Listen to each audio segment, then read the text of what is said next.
नमस्कार। मैं professor M Saul Hamid, Hindi विभाग, अलीगढ़ मुस्लिम विश्वविद्यालय अलीगढ़ से। पाठ्यक्रम शोध प्रविधि एवं कंप्यूटर प्रौद्योगिकी, सप्ताह 12, व्याख्यान संख्या 59। साहित्यिक चोरी, समस्या एवं निदान।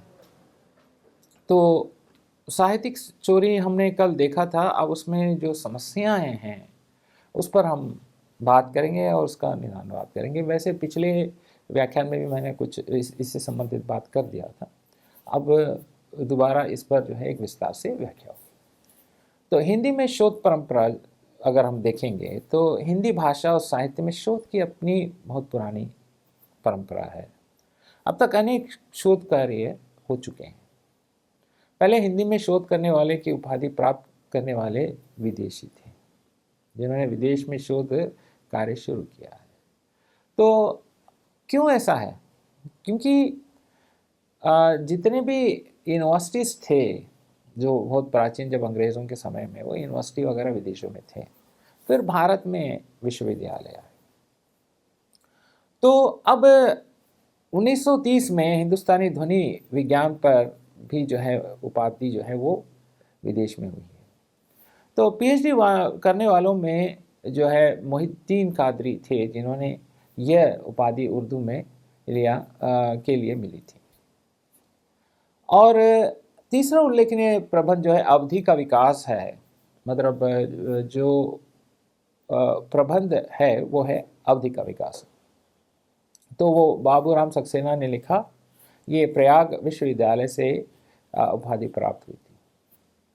किंतु ये सब शोध ग्रंथ अंग्रेजी में लिखे गए थे। हिंदी शोध का वास्तविक आरंभ 1934 में हुआ, जब हिंदी काव्य में निर्गुण संप्रदाय विषय पर पीतम्बर दत्त ने जो है अपनी उपाधि प्राप्त की थी। तो हिंदी अनुसंधान पर विचार, उसका काल निर्धारण करते हुए हिंदी की स्वीकृत शोध प्रबंध पुस्तक की भूमिका में डॉक्टर उदयभान सिंह लिखते हैं कि 1918 से 1931 तक का समय उपाधिकारक हिंदी अनुसंधान का प्रस्तावना काल है। सन 1934 से 1937 तक का समय हिंदी अनुसंधान का प्रारंभिक काल है। सन 1938 से 1950 तक का समय हिंदी अनुसंधान का विकास काल है। और सन 1951 से अब तक का समय हिंदी अनुसंधान का विस्तार काल है। तो ऐसा इन्होंने जो है इसकी परंपरा को अलग अलग से बताया है।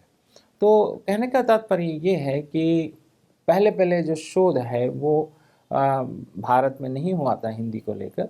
वो शोध जो है वो अंग्रेजी में लिखे गए थे, और वो जो शोध हैं वो लंदन विश्वविद्यालय से हुए थे, जो वहाँ से उसका विकास हुआ।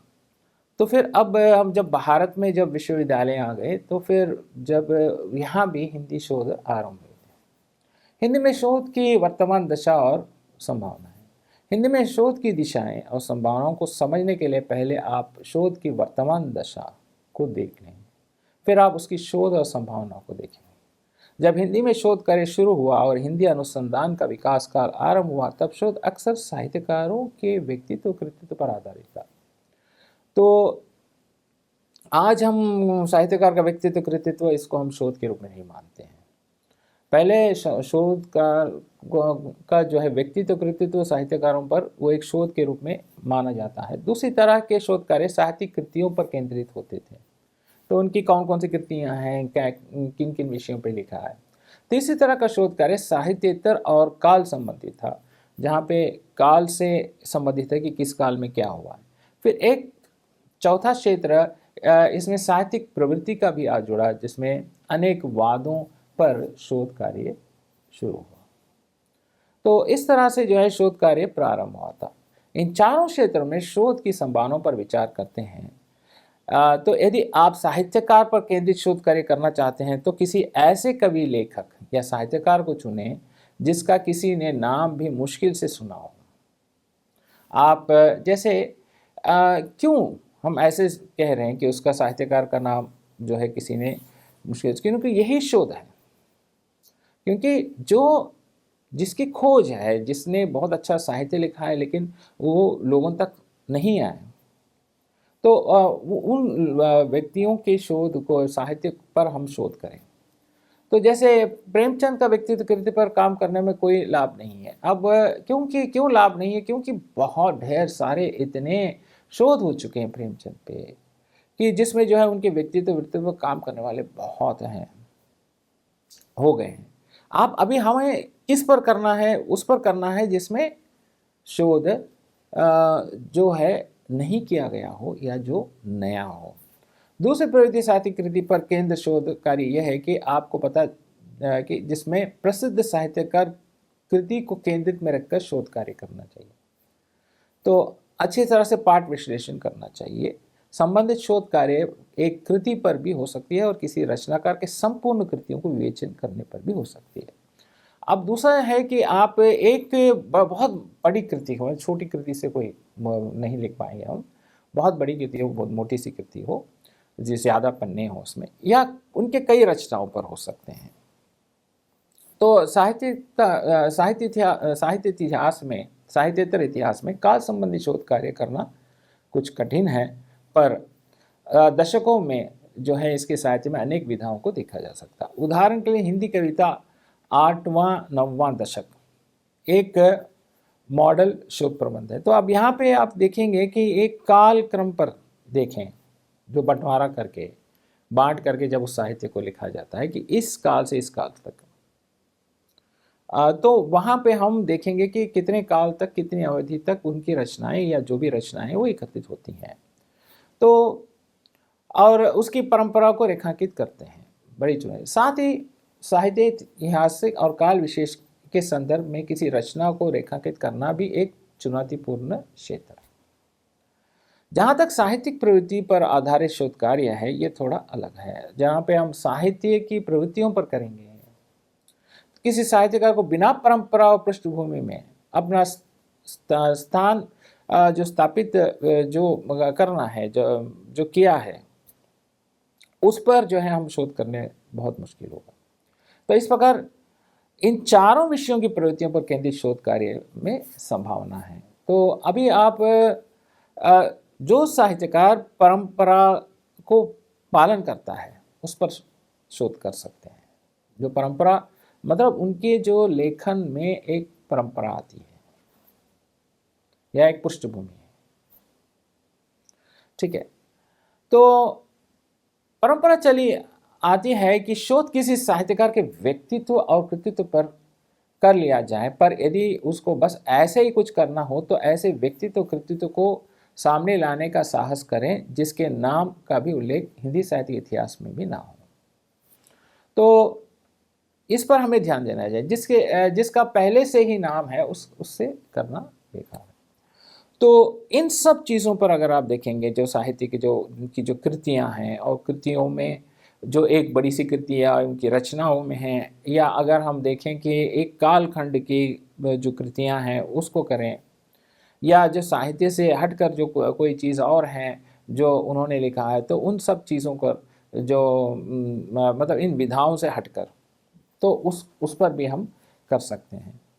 तो आजकल क्या चल रहा है? आजकल जो है कथाकार, हम किसी के व्यक्तित्व कृतित्व को नहीं करते, उसको एक अध्याय में रखे हुए हैं कि एक अध्याय में वो बांट दिया गया है, लेकिन विधाओं को ले रहे हैं। जैसे कथाकार हो, उपन्यासकार हो, कवि हो, उनकी कृतियों को ले रहे हैं, और उससे बढ़कर जब हम जाएंगे तो उनके निबंधों को और आत्मकथाओं को और उनके संस्मरण को ले सकते हैं। जैसे एक और भी है कि जैसे विमर्श पर हम बात करते हैं, तो आजकल विमर्श पर, दलित विमर्श पर, स्त्री विमर्श पर, आदिवासी के जीवन पर, इस तरह की चीज़ें आ रहे हैं। तो पारंपरिक शोध दृष्टि की अगर हम चर्चा करेंगे, तो अब जैसे जो लिखने की विधा है उनकी, और जिस जिस विचारधारा से वो लिखते हैं, उस पर हमें ध्यान देना होगा, ठीक है। तो उत्तर आधुनिकता और उसके घटक संरचनावाद और उत्तर संरचनावाद की बात करें तो पहले उसको तुलनात्मक अध्ययन के क्षेत्र को देखना पड़ेगा। तो अब हम जहाँ पे शोध की जो है एक अलग दृष्टि पर हम बात करेंगे, और उसमें बहुत सारी चीज़ें जो हम एक समय के कालखंड के बारे में बात कर रहे हैं, तो वहाँ पे तुलनात्मक शोध जो है वो बहुत ही उपयोगी होगा। तो वैजनाथ सिंघल का कथन है कि इस प्रकार के शोध में विषमता बताने के लिए साम्य और साम्य बताने के लिए विषमता जरूरी है। तो अब जब तुलनात्मक कर रहे हैं दो साहित्य का, तुलनात्मक साहित्य है क्या? तुलनात्मक साहित्य आप कई तरह के कर सकते हैं, ठीक है। तो पहला तो ये है कि आप दो भिन्न भाषाओं के एक समय के साहित्य को आप तुलना कर सकते हैं, या आप दो से एक ही भाषा के दो कवियों के साहित्य को तुलना कर सकते हैं, और एक ही भाषा में दो कृतियां अलग अलग कवियों द्वारा लिखी गई हैं उस पर तुलना कर सकते हैं। और आप जो है ये भी देख सकते हैं कि इनकी भाषाओं में भी तुलना कर सकते हैं। तो ऐसे आप करते समय आपको साम्य और विषमता पर बात करना ज़रूरी है। कुछ क्षेत्रों के बारे में तो आपको भी कुछ ना कुछ अंदाज़ा होगा जो तुलनात्मक अध्ययन के क्षेत्र में एक ही भाषा की रचनाओं के बीच, विभिन्न रचनाओं के बीच, दो भिन्न भाषाओं के बीच, एक से अधिक भाषाओं के बीच आपको ध्यान रखना होगा कि तुलनात्मक शोध का एक बड़ा उद्देश्य होता है समानता के तत्वों को खोजना। हिंदीतर भाषियों को तुलनात्मक शोध की संभावना पर ध्यान देना चाहिए। इसी से अनुवाद और अनुवाद समीक्षा का क्षेत्र भी जुड़ता है। अब यहाँ पे क्या है कि जब अनुवाद पर भी हम देखेंगे तो अनुवाद में भी आप जो है शोध कर सकते हैं। जैसे हिंदी से अंग्रेज़ी, अंग्रेज़ी से हिंदी में हुआ है, तो वहाँ पे हम देखते हैं कि किस तरह से उसका अनुवाद हुआ है, भाषा का प्रयोग हुआ है, संरचना किस तरह से है, और वो जब उसका जो कंटेंट है, जो उसका मूल है, वो मूल जो है अनुदित भाषा में आया है, नहीं आया है, ठीक है। तो अब इन सब को आप हमें देखना पड़ेगा, ठीक है। अब गीतांजलि श्री के उपन्यास रेत समाधि के अंग्रेजी अनुवाद को तो पुरस्कार मिला है, और इसमें शोध संभावना बन गई है कि ऐसा ना जाने कितने उपन्यास, कहानी, कविताएं आदि हैं जिनके अनुवाद की समीक्षा हो सकती है। उदाहरण के लिए जयशंकर प्रसाद की कामायनी को दो अंग्रेजी अनुवादकों का यदि तुलनात्मक अध्ययन हो सकता है। तो अब यहाँ पे जो ऋषभदेव शर्मा की काव्य कृति प्रेम बना रहे के दो तेलुगु अनुवाद की अनुवाद समीक्षा भी हो सकती है। आपको ऐसे ही किसी अनूठे साहित्यकार की कृति को खोजकर शोध करना होगा। तो तुलनात्मक में भी आप ऐसे साहित्यकार को लेकर जो है तुलनात्मक शोध करिए, जिससे जो है आपको एक नई चीज़ आप किसी को आप बता सकते हैं। खोज उन पांड्यलिपियों की भी हो सकती है जिनकी लिपि देवनागरी लिपि पर वे हिंदी लिखे हों, या दक्कनी और कश्मीरी में ये संभव है। तो मतलब पांडुलिपि हो और वो देवनागरी लिपि में नहीं हो, और वो कश्मीरी में हो या कुछ और जगह पे हो, या ऐसे संग्रहालय में जहाँ पे पांडुलिपि मिली हो जो उस प्रदेश की ना हो, तो इन पर भी आप खोज कर सकते हैं। जैसे देवनागरी लिपि तो एकदम आपको आधुनिक है, इससे पहले की पांडुलिपि आपको जो भी मिल जाए, या पांडुलिपि वो हो जो एक साहित्य, जैसे उर्दू की बात करेंगे तो हम उर्दू लिपि में बहुत सारे साहित्य हमें मिल जाता है, लिखने की परंपरा जो है वो, ठीक है। तो लेकिन साहित्य हिंदी का हो, तो इस पर भी जो है शोध हो सकता है। हिंदी में शोध की संभावनाओं को लिखें तो लोक अध्ययन और जनपद साहित्य की ओर भी निगाह दौड़ाना चाहिए। अब लोक साहित्य क्या है? लोक साहित्य जो साहित्य छिपा हुआ है गाँव में, और वो साहित्य सिर्फ लोगों तक सीमित है, वो किताबों में नहीं आया है, मतलब उसके एक शुद्धिकरण के रूप में जो नहीं आया है, या एक क्रम के अनुसार, मतलब लोक साहित्य जो है एक क्रमबद्ध नहीं होता है, जहाँ पे जैसे लोग जैसे प्रचलन होता है वैसे चलाते जाते हैं, बात बोलते जाते हैं, तो उसको एक आकार में लेके आना और उसका प्रकाशन करना। लोक साहित्य के विविध पक्ष जैसे लोकगीत, लोक कथा, लोक गाथा, लोक नाटक, लोक भाषा में प्रयोग चीज़ों को जो है आप जब अनुसंधान करेंगे तो आपको, ठीक है, उसको फील्ड वर्क कर आप फील्ड वर्क करेंगे। फील्ड वर्क मतलब आप जाएंगे जहाँ पे लोक साहित्य उपलब्ध है, उन गाँव में जाएंगे, उन जगहों में जाएंगे, वहाँ जाकर आप जो है उस लोक साहित्य को इकट्ठा करेंगे, और फिर जब उन सामग्री को आप चयन करेंगे और उस सामग्री को आप लेकर आएंगे, फिर उसको आप एक सुरक्षित रख के उसको जो है एक आकार देकर, ठीक है। और उससे संबंधित टिप्पणियाँ और उससे संबंधित जो भी जो व्याख्यान हैं, उन सब को बताकर आप जो है शोध प्रस्तुत कर सकते हैं। सभी विश्वविद्यालय में शोध कार्य हो रहे हैं। हिंदी में भी बहुत बड़ी संख्या में हर एक साल बहुत से शोध प्रबंध प्रस्तुत होते हैं, पर वास्तविकता ये है कि यहाँ बहुत सा शोध कार्य शोध के लिए नहीं बल्कि डिग्री लेने के लिए होता है। तो इसका एक कारण ये भी है कि शोधार्थी को समुचित गाइडेंस नहीं मिलता। अपने हिंदी को एक विषय के रूप में शायद पढ़कर सदर की उपाधि प्राप्त जो है वो करना लोगों की एक सोच है। तो हिंदी भाषा और साहित्य को आपको अच्छा ज्ञान भी होगा। तो हिंदी साहित्य के इतिहास को आपने पढ़ लिया होगा और आप इसको बहुत ही एक ज़रूरी है कि आपके प्रिय लेखक प्रेमचंद हो या कोई तुलसीदास हो, उनकी आपको जानकारी उसमें से मिल जाएगी। तो यही जानकारी नहीं, कई लेखकों की जानकारी मिलेगी। अब बात है कि आप कितनी गंभीरता से एक शोध को लेते हैं। आपको सचमुच कुछ वास्तविक ज्ञान प्राप्त करना है और लोगों तक उस वास्तविक ज्ञान को पहुंचाना है, या आप सिर्फ एक डिग्री के लिए कि एक उपाधि आपको मिल गई है जिससे मैं नौकरी खोज लूँ और वो उस उपाधि का मैं प्रयोग कर लूँ, तो क्या उससे हो सकता है? कभी कभार इसमें यह भी हो सकता है कि जिस विषय में आपकी रुचि है वो आपके सुपरवाइज़र या आपके जो शोध निर्देशक हैं उनको रुचि ना हो, या वो उसको जो है गंभीरता से ना लें और वो जो है आपको सही से गाइड ना करें। तो इन सब चीज़ों पर भी ध्यान देना पड़ेगा कि ये अगर इन सब में सुधार भी लाने कि आपको कुछ लाना है, कुछ पढ़ना है, तो आपको उस पे शोध करना है, तो आप अपनी रुचि के साथ और पूर्ण गंभीरता के साथ और साथ में आपके शोध निर्देशक भी आपको समय दें और आप उसके हिसाब से करें। अब जैसे हिंदी साहित्य के इतिहास को देख लेंगे तो उसमें बहुत सारे ऐसे विषय हैं जिससे आपको दिशा मिल जाएगी कि आप जब उसको पढ़ेंगे तो वहाँ पे बहुत सारे ऐसे साहित्यकारों का उल्लेख है।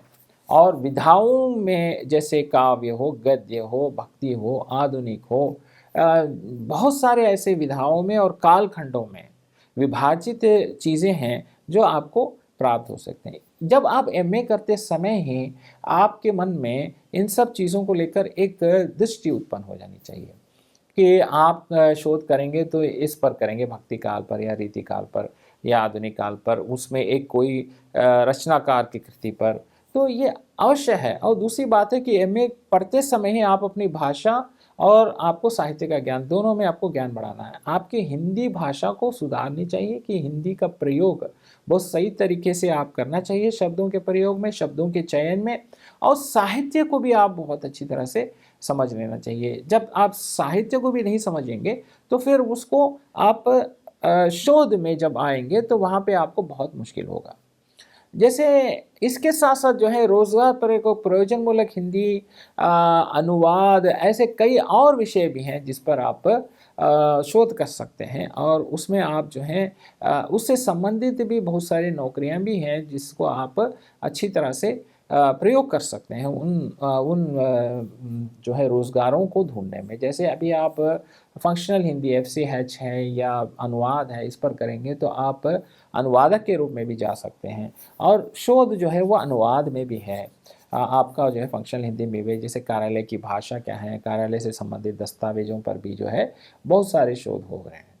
तो शोध करके आप यदि PhD की उपाधि को ले भी लेते हैं तो क्या होगा कि वहाँ पे आपको जानकारी का विस्तार भंडार रहना चाहिए। अगर आप शोध प्रबंध लिख दिए हैं, उपाधि मिल गई है, लेकिन आप वहाँ पे जो है कुछ लिख नहीं रहे हैं, कुछ बोल नहीं रहे हैं, आपको लेखकों के नाम नहीं पता, आपके उनकी कृतियों की जानकारी नहीं है, तो आपके लिए बहुत ही एक ऐसी स्थिति हो जाएगी कि जो है आपको आपके शोध को मान्यता नहीं मिल पाएगी। इसलिए ये नहीं है कि सिर्फ शोध ही कर लें, आपको हिंदी साहित्य और उससे संबंधित बहुत सारी चीज़ों का ज्ञान मिल जाना चाहिए। तो अब कुछ और चीज़ें भी हैं, जैसे पटकथा लेखन है, फिल्मी गीतों को लेकर है, ब्लॉग और वेबसाइट्स उपलब्ध कंटेंट हैं, इन सब की भी जो है पर भी शोध किया जा सकता है, जिसको आप इकट्ठा करें और ये प्रामाणिक सामग्री मान ली जाए। तो उन प्रामाणिक सामग्रियों पर आप आराम से शोध कर सकते हैं और इन शोधों को आप उसका प्रकाशन भी कर सकते हैं और उन प्रकाशन से लोगों को आपके ज्ञान जो है वो उन लोगों तक भी पहुंचा सकते हैं। तो आज के तकनीकी युग में ये सब चीज़ें संभव भी हैं और आपको एक सही रास्ता भी मिल सकता है।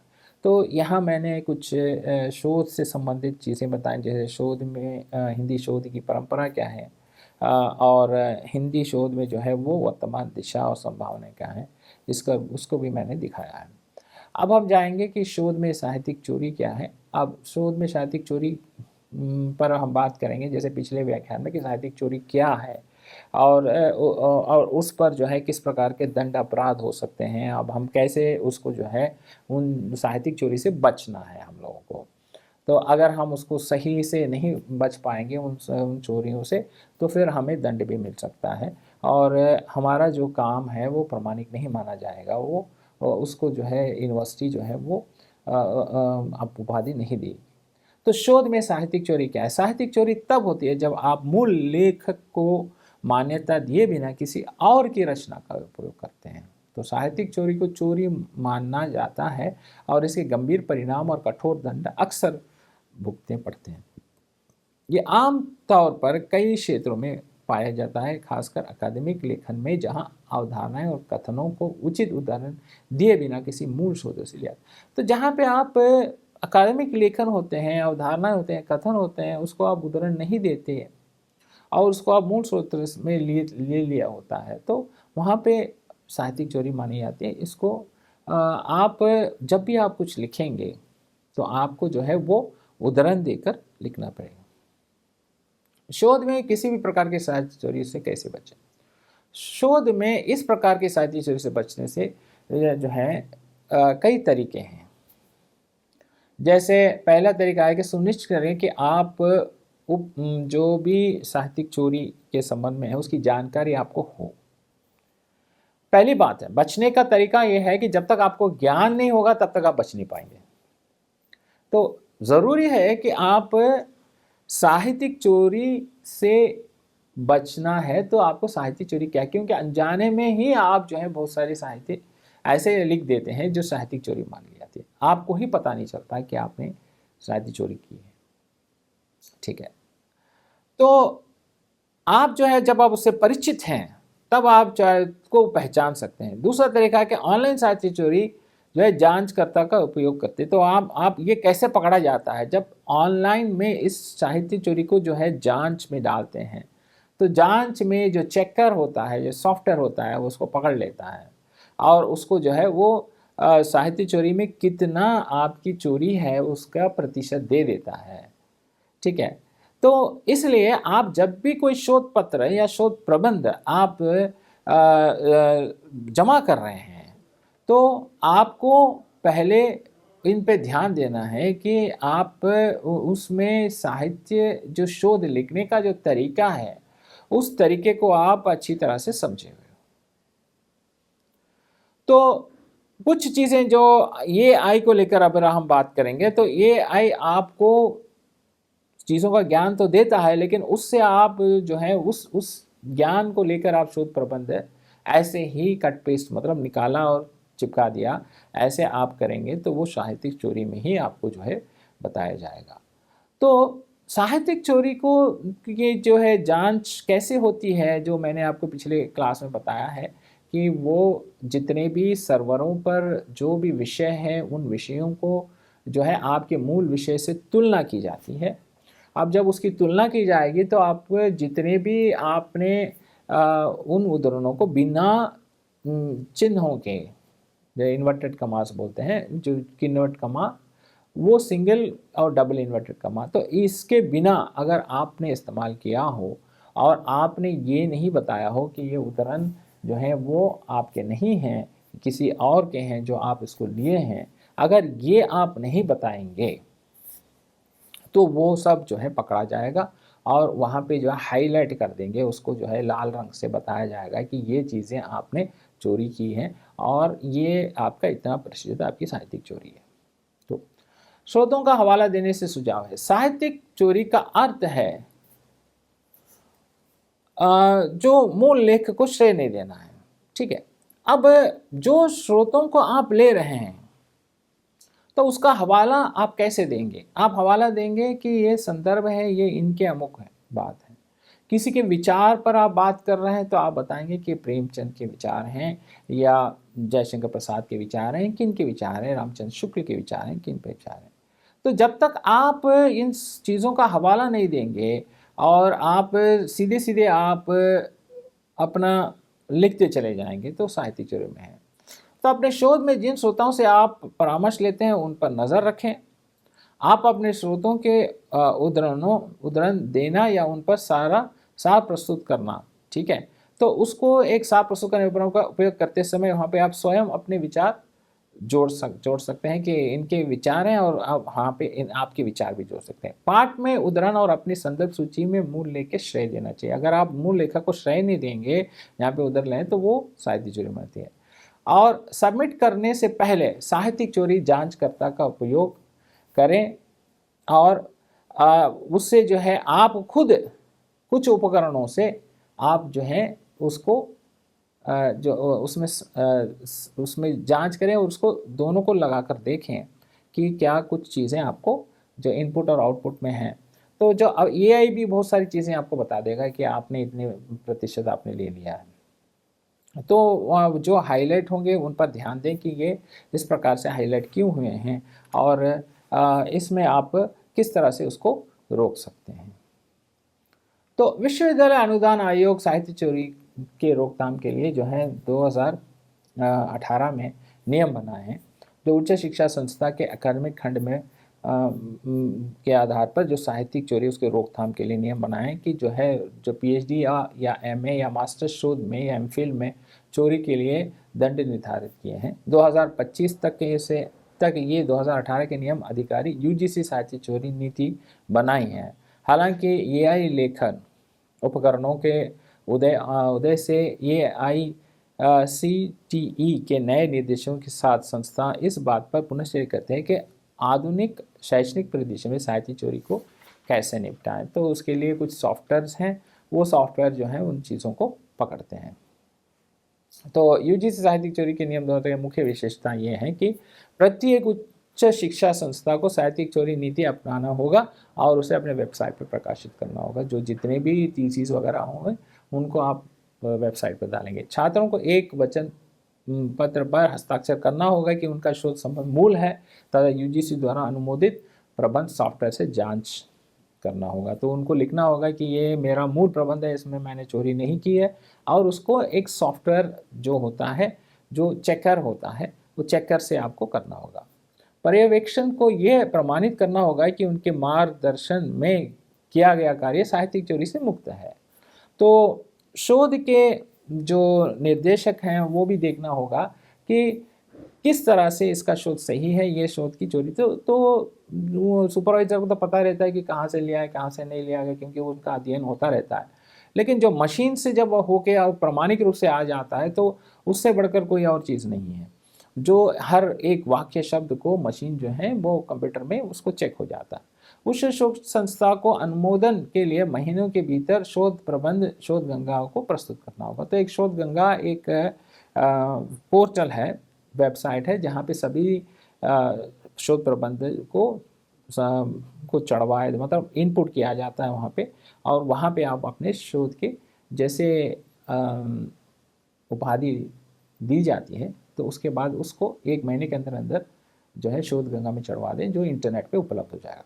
शोध प्रबंध शोध पत्रों और प्रकाशनों के लिए एक संस्थागत भंडार बनाए रखना चाहिए। तो साहित्यिक चोरी जान से हमें बहिष्कार जो है हमें करना है, और वो साहित्यिक चोरी मतलब साहित्यिक चोरी जान से बहिष्कार मतलब हम साहित्यिक चोरी को हटाना है, ठीक है, और उसकी जांच से हमें दूर रहना है। तो निम्नलिखित साहित्य चोरी में जो है उद्धरणों पर ध्यान देते हैं, संदर्भ सूची और ये इस सब जो है चिन्हों के साथ लिखा जाता है। अब इसके दंड क्या है? दंड ये है कि स्तर 0 में 10% तक कोई दंड नहीं है, मतलब आप 10% तक कर सकते हैं, और 10% मतलब 11 तक भी जाता है, मैंने 11 तक देखा है, 10 तक जाता है। दूसरा स्तर 1 जो है 10 से 40% पांडुलिपि की वापसी। तो जो भी आपका मेन पांडुलिपि है जुर्माना है वो वापस होगा। स्तर 2 में जो है 40 से 60% पांडुलिपि वापस लेना, एक वेतन वृद्धि से इनकार, नए छात्रों की देखरेख पर 2 साल का प्रतिबंध। स्तर 3 जो है 7% पांडुलिपि वापस लेना, 2 वेतन वृद्धि से इनकार, नए छात्रों की देखरेख पर 3 साल का प्रतिबंध होता है। तो इस प्रकार से कई कड़े कानून जो है वो लगाए गए हैं ताकि जो है साहित्यिक चोरी से हमें बचना है और उसके चक्कर की के प्रणाली से हमें बचना है और हमें अपने शोध को सुरक्षित रखना है और हमें लिखने के तरीके पर भी ध्यान देना है। तो छात्रों, एक बात मैं आपको बताना चाहता हूँ कि शोध अगर आप कर रहे हैं तो आप पूरी रुचि के साथ करें। अगर आपको शोध करने में कोई रुचि नहीं है तो फिर उस विषय पर या उस विधा पर मत करें, आप उस विधा पर करें जो आपको पसंद आए। और आपके निर्देशक से भी आप बात करें कि मुझे ये विधा, इस विधा पर और इस विषय पर करना है, ठीक है। क्योंकि जब आपको पहले ही आपकी उसमें कोई दिलचस्पी नहीं है या आपको पसंद नहीं है, वो ज़बरदस्ती आप नहीं कर पाएंगे।